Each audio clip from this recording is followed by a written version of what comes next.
tayo ni PBBM dito, pinapaikot na tayo, lalo na ngayon. Magtatag-ulan na, tapos pasukan pa next week. So lahat talaga ng mga project natin, binibilisan natin, pinapaspasan natin. Yung mga classroom, importante. Kamukha yung kanina, yung pinuntahan natin sa Rizal, sa Liwan West.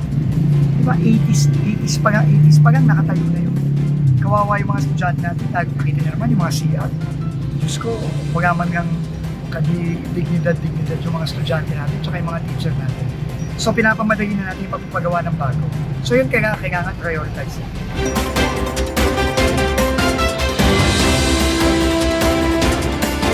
O yung road slip doon, marami kasing ganyan, no?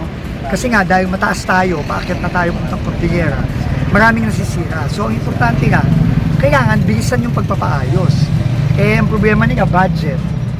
Sabi ko naman, may pera naman kailangan nga talaga ilagay yung budget sa tama, hindi yung, alam nyo naman, nakita natin itong mga nakaraang taon, yung pera kung saan napupunta, ninanakaw lang. Kailangan magbago na talaga, kailangan mapunta na sa tama yung pondo. Yun naman ang kabigin-biginan ni PBBM.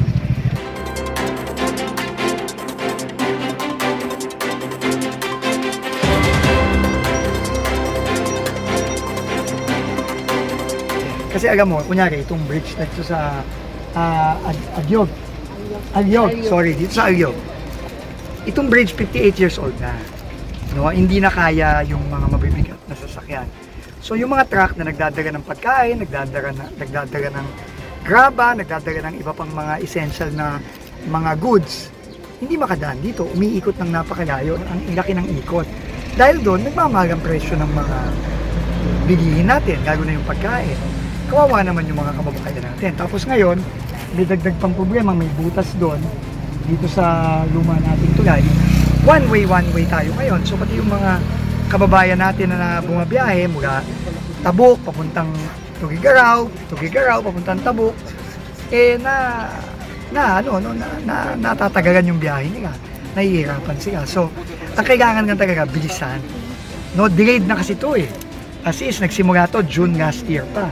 So, may delay tayo. So, ang sinasabi ko kay DE, kay RD, kailangan bilisan. Nakita ko naman, maayos naman yung kontratista, nakikita ko yung gamit, maayos.